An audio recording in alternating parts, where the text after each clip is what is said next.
let's talk about Brighton then. This is the 12:30 p.m. kickoff on Saturday. Mm-hmm. They're plus I'm disappointed that BJ is not joining me here, but I know he loves Tottenham. This match, you are insane to think that this line creates value. This is kind of the inverse of the Arsenal and Liverpool match, where I looked at this line and I was like, doesn't make sense to me. But the Seagulls are plus 175 at home, hosting Spurs, plus 150 at Bet365. The draw is plus 240. I got nothing here. I think this line looks right, and I was expecting it to be a lot higher on Brighton. But Anthony, you think it's more than suitable for a bet? Look, I bet Spurs for the first time all year on Tuesday, and after watching that game play out, I would bet it again and again and again and again. I thought that was good process, bad results. Spurs got Kane free. He couldn't tap it in. They got him free in the box twice, man, like in the 6-yard box for crosses, and he just whiffed on him. And then, Son just misses wide, and Richarlison had a chance. There were chances, and Spurs were the better side. They should have won it. Sometimes that happens in soccer. I don't take too much into it in terms of the result of the game. Now, when you watch back what happened in the game, I think you run into an issue that I'm now concerned about, which is the Dejan Kulusevski injury. Because I love Richarlison, but this team lacks creativity right now when Kulusevski is not on the pitch. Remember, Spurs' big run. Yes, it started with Antonio Conte in November. They got everybody going. Kane and Son were firing and everything was great. But when they took the next step, it was when Kulusevski came into the team. And they have not been as good without him because they don't have a playmaker. Who's the playmaker for Spurs right now? It's Ivan Perisic, probably on the left wing back. And then Emerson Royale stinks. And it's Kulusevski, who is probably not going to play in this match. So you're going to get Richarlison. And they get the ball to the final third. And they seem like they lack ideas because Son is now in more of a playmaker role, which is not his best strong suit. Kane is stuck getting on the end of chances because they need him to do that, but he can't be the playmaker that he's very good at being. So I think there's a bit of a disconnect here, and I think Spurs are overvalued. I do.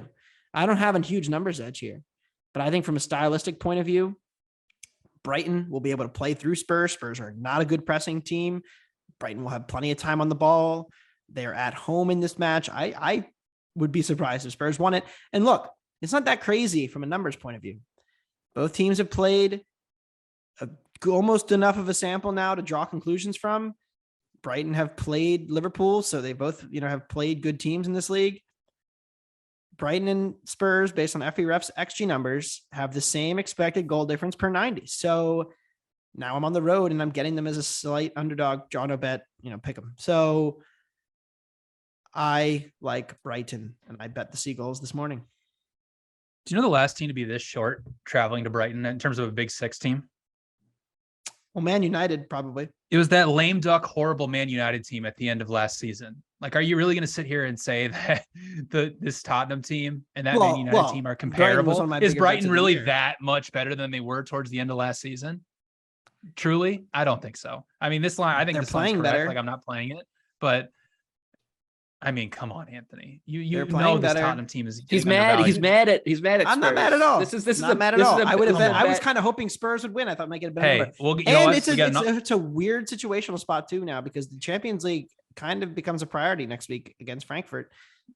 It's funny. I think Kulusevski. Look, I think Kulusevski makes a huge difference, and it's one player, and yada. But I'm not denying that. Brighton can cause us problems, and look, yeah. I've said that before. You look at our field tilt from last year and you compare our field tilt to this year, it is worse.